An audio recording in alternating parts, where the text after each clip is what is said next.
Hi students, welcome to economics class. We are discussing about Indian economy during the period of 1950 to 1990.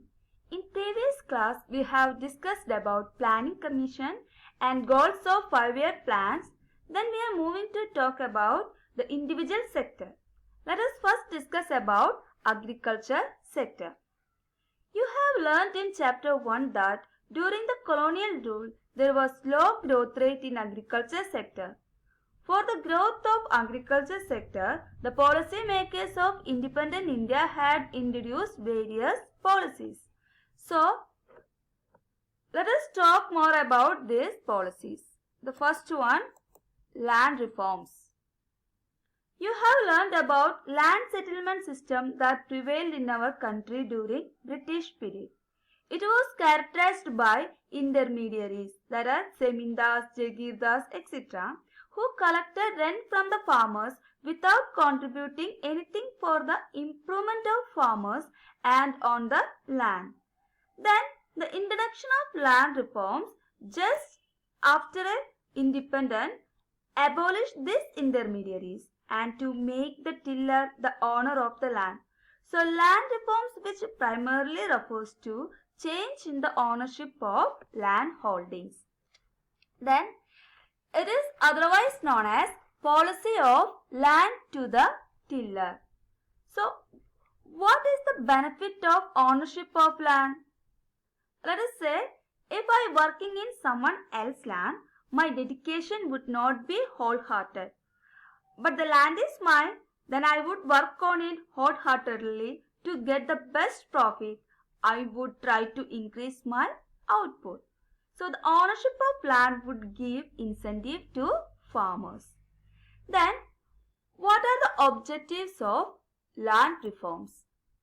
First one, equal distribution of land, removal of exploitation, land to the tiller, equality of status and opportunities, economic size of land holdings, create healthy work culture, increase productivity, generate rural employment and optimum use of land. These were the main objective of land reforms. The next policy, land ceiling. The other policy to promote equity in the agriculture sector was land ceiling. This means fixing the maximum size of land which could be owned by an individual. The purpose of land ceiling was to reduce the concentration of land ownership in few hands. Then the land reforms and land ceiling policy were successfully implemented only in the state Kerala and West Bengal. What were the reasons for the failure of land reforms in other states? There are loopholes and Benami transactions. So there were many loopholes in these policies. For example, suppose government say you have only 1 hectare of land that you can own. It is an example. Then I as a farmer have 5 hectares of land. What would I do? I would distribute this land in name of all my relatives. Ultimately, the ownership of land is with me. So I can escape from the rules. So these are the Benami transaction or loopholes in the policies. Then illiteracy of farmers. Then inefficient redressal system. The efficient redressal system where the farmers could launch their complaint, but there were inefficient redressal system. Inequality in land holding continues to this day. Then next one, Green Revolution. Green Revolution in India. One of the main reasons for low productivity in the agriculture sector was the use of old technology and also absence of required infrastructure. Then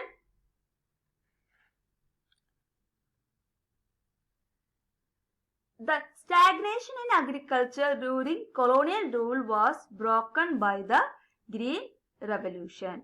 Then M.S. Swaminathan, one of the founder of Green Revolution, and he is known as father of Green Revolution in India.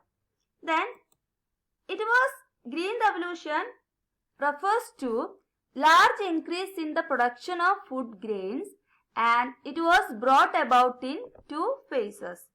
In the first phase, we started with new varieties of seed, that is HYV seeds, high yielding variety seeds, especially for wheat and rice. The use of these seeds required the use of fertilizers and pesticides in the correct quantity as well as regular supply of water, and also required financial resources to purchase fertilizers and seeds. As a result, in first phase of Green Revolution, it's approximately at mid-1960s up to mid-1970s, the use of HYV seed restricted to the more affluent states like Punjab, Andhra Pradesh and Tamil Nadu. And the use of HYV technology primarily benefited the wheat growing region only. So, in the second phase of Green Revolution that carried out in mid-1970s to mid-1980s, the HYV technology spread to a large number of states and benefited more variety of crops, not only in wheat growing region. Then, advantages of Green Revolution. Green Revolution helped the countries to attain self-sufficiency in food grains and reduction in the import of food grains from foreign countries.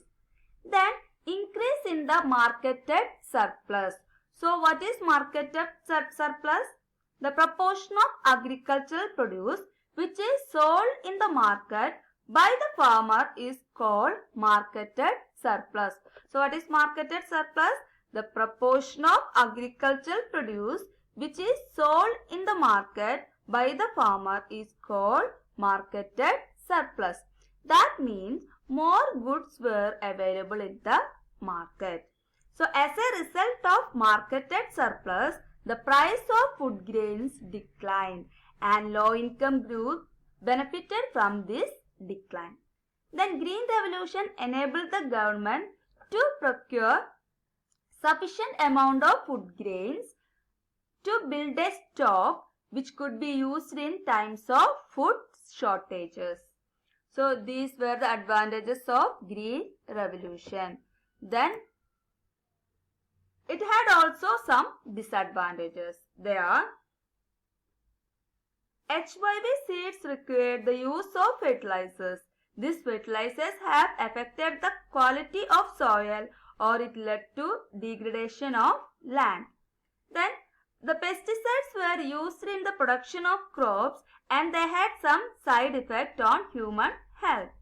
Then increase the disparity between big and small farmers. Then fourth one, unemployment due to mechanization. Then there was a need for weed control. What do you mean by weed? Weed means unwanted plants. So have to control unwanted plants. And also there were possibility of pest attack. So for reducing this risk or reducing these disadvantages, government provided many facilities to the farmers. They were: first one, the government provided loan at a low interest rate to small farmers. As a result, Green Revolution benefited the small as well as rich farmers. The government established research institutes for servicing the agriculture sector and especially for reducing pest attacks. Then government provided subsidy to farmers, especially small farmers. But this subsidy is kind of debatable topic. Why it is debatable topic? Let us look. Debate on subsidy. Some economists agreed that it was necessary to use subsidy to provide an incentive for adoption of new technology, and eliminating subsidy will increase the inequality between rich and poor. But some other economists believe that once a technology is found profitable and widely adopted, subsidy should be phased out since the purpose has been served. Therefore, there is no need for continuing with subsidy, and it is a huge burden on the government finances. So, these were the two arguments on subsidy. Then, by the late 1960s, Indian agricultural productivity had increased and enabled the country to self-sufficient in food grains.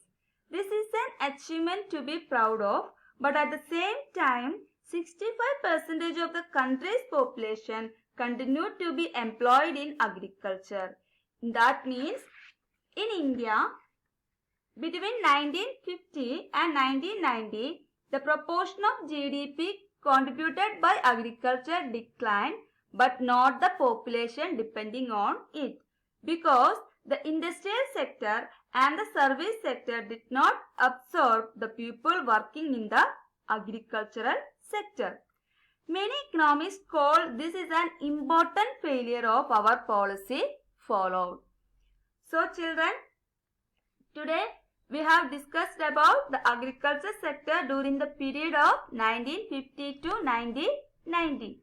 There were many policies introduced by independent India through 5-year plans. There were land reforms, land sealing and green revolution. They could attain the 4 goals of 5-year plan in some extent. So, we will discuss about industrial sector in next class. So, this was today's section. Children, take care. Bye.